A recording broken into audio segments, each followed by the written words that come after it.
debatir, discutir entre todos este DNU del año pasado, 366, donde, digamos, trata de regular la migración y los derechos de los migrantes, ¿no?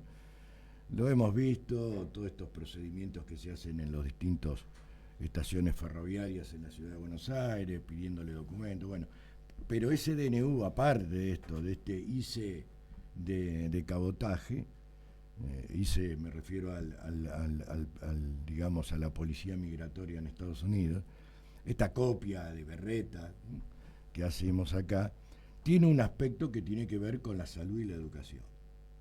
Digo, la educación yo no me voy a meter porque no soy un experto en eso, pero sí con la salud. Y la idea es ver por qué está el capítulo de la salud dentro de esta ley de migración o esta modificación de las leyes migratorias en la Argentina a través del DNU. Y cuando uno empieza a mirar eso, se da cuenta que el fundamento del DNU en cuanto a la salud son que la atención por parte del sistema público de salud en la Argentina a los extranjeros, no residentes por supuesto, genera una sobredemanda y un desfinanciamiento del sistema sanitario. Entonces alguien se puso a ver cómo era esto. Y en realidad la Argentina, si uno toma el censo del año 22, del 2022, dice que claramente los extranjeros no residentes son el 4% de la población. Pero también dice, ese mismo del INDEC, dice que el 51% de ese 4% tiene obra social. O sea que queda un 2% de los 2 millones que son los extranjeros no residentes en la Argentina. La verdad, entonces me fui a ver que hay algunas provincias que ya lo están articulando esto. Mendoza, son provincias fronterizas, obviamente. Mendoza, Jujuy, Salta, Tierra del Fuego. Y me tomé Mendoza, que es la más numerosa, para ver qué pasaba en Mendoza, ¿no? Hay un proyecto, hay un documento de soberanía sanitaria que habla claramente de este tema y pone ejemplos como el de Mendoza. Mendoza ha recuperado en el año 2025 de la población no residente que vive en la provincia de Mendoza 70 millones de pesos. O sea, atendieron 461 personas y recaudaron 70 millones de pesos, o sea que un promedio de 150.000 pesos por día de cada una de las personas. Cuando en realidad la deuda financiera que tiene la seguridad de la salud en Mendoza es de 2.000 millones de pesos y tiene que ver con los impagos. ¿Y quiénes son los impagos? El propio Estado en general, el propio Estado que no se paga al Estado, las obras sociales sindicales, etcétera, ¿no? O sea, todo esto demuestra que realmente no hay un desfinanciamiento por atender a 2% de estos individuos extranjeros no residentes. Y ellos también hablan de la sobredemanda. Entonces, Soberanía Sanitaria en la provincia de Buenos Aires trabajó para ver estadísticamente cuál era la sobredemanda y encontró que en la atención en consultorio externo de los hospitales públicos de la provincia de Buenos Aires, solamente extranjero no residente era el 0.2%. Pero cuando fueron a ver las internaciones, a ver cuánto había, bueno, porque ahí se gasta más plata, era el 0.3%. Dijeron, bueno, y entonces, y en la cirugía de alta complejidad programada, etcétera, el 0.7%. Por lo tanto, el fundamento de que se restrinja la atención al extranjero no residente con el DNU no tiene ningún basamiento lógico, ni por sobredemanda ni por el financiamiento. ¿Qué queda para concluir? Esto es ideológico, esto es discriminatorio, esto es clasista. Estas medidas son políticas que se van emparejadas con otras políticas que tienen que ver con esto que comentábamos al principio, estos operativos de la policía migratoria en las estaciones ferroviarias, y tiene que ver con todo un control que se hace de un sector de la población que después probablemente y en algunas otras medidas podemos hablar de que también se hace a la población en general. Entonces me parece que nosotros en el Incucay tuvimos, estas son las políticas. El Incucay tenía un problema, que muchos países de Latinoamérica querían trasplantarse en la Argentina porque la Argentina es el líder, digamos, en América Latina en cuanto a procuración de órganos y trasplante. Entonces venía mucha gente y tuvimos en algún momento, el Incucay tuvo en algún momento que restringir eso, pero con este concepto. ¿Cuál era el concepto? El concepto es, nosotros podemos hacer los trasplantes del individuo extranjero no residente, pero siempre y cuando en su país no tenga esa posibilidad. Nosotros en el Cudayo tuvimos acá un caso paradigmático, que fue un ciudadano boliviano que vino a trasplantarse, porque eso en el mundo se llama turismo de trasplante. Es venir a un país para poder trasplantarme porque en mi país o es muy caro o no se hace. Entonces, la Argentina puso un límite. No se hace en su país, venga. Ahora, si en su país se hace, tiene que ir. ¿Qué pasaba con este ciudadano boliviano? Su país se hacía el trasplante, pero había que pagarlo. Y el Estado no quería pagarlo. Entonces el ciudadano boliviano vino acá que es gratis. Entonces me parece que hay políticas que se pueden utilizar racionalmente para evitar estos fenómenos de turismo de salud. Sabemos perfectamente, hubo muchas cirugías estéticas que se iban a distintos países de Latinoamérica al revés del nuestro, de acá para allá. Entonces hay formas de restringirnos con derechos por parte de los pacientes y con, digamos, protección del país que está mandando el paciente acá cuando su país tiene la posibilidad, en este caso, de trasplantarse.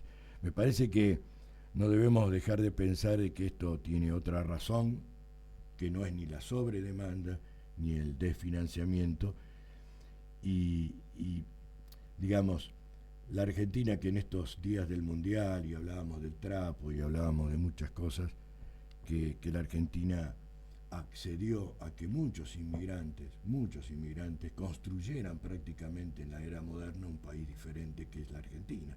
Mi abuelo era gallego, era español, y mi tío era italiano, y tengo un montón de familia totalmente inmigrante, que fue protegida por los gobiernos de ese entonces, y que construyeron esto que somos hoy, ¿no? Este crisol de alguna manera de razas que somos en la Argentina.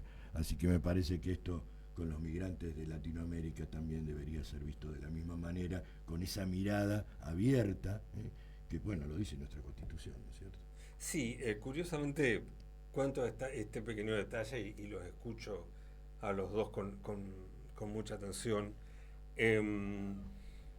Me parece que no es, y acuerdo con usted, doctor Brichon, es una cuestión también política, ¿no? Y voy a citar el medio, que es La Nación.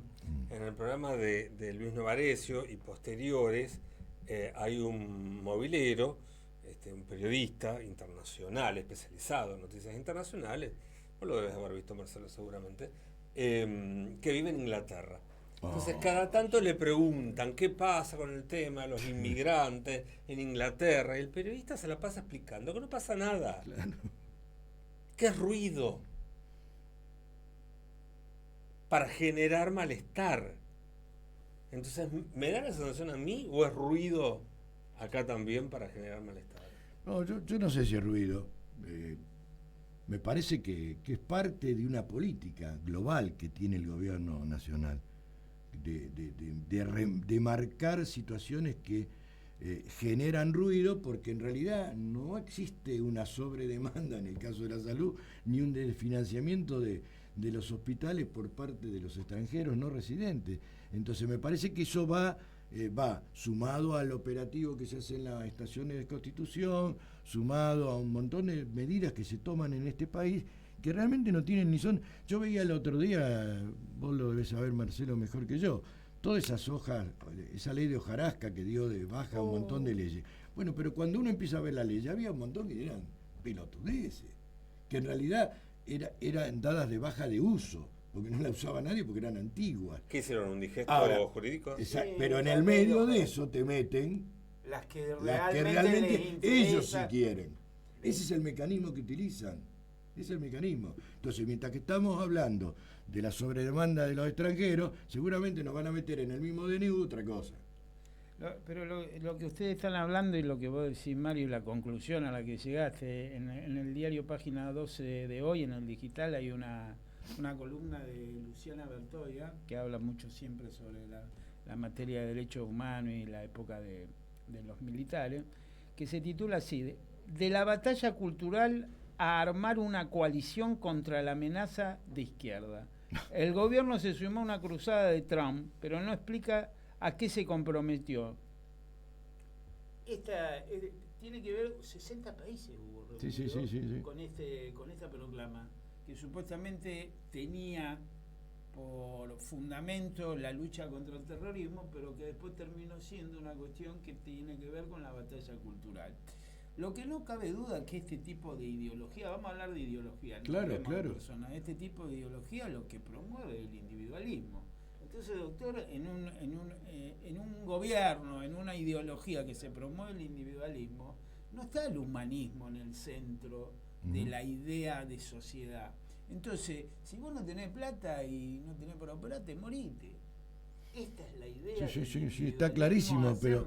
Si vos no tenés plata para comer, morite. Y se suma a lo que hablábamos en el bloque anterior. Totalmente, y todo tiene que ver con todo, y siempre todo vamos a tiene llegar que ver. a la misma conclusión: las ciencias sociales son transversales.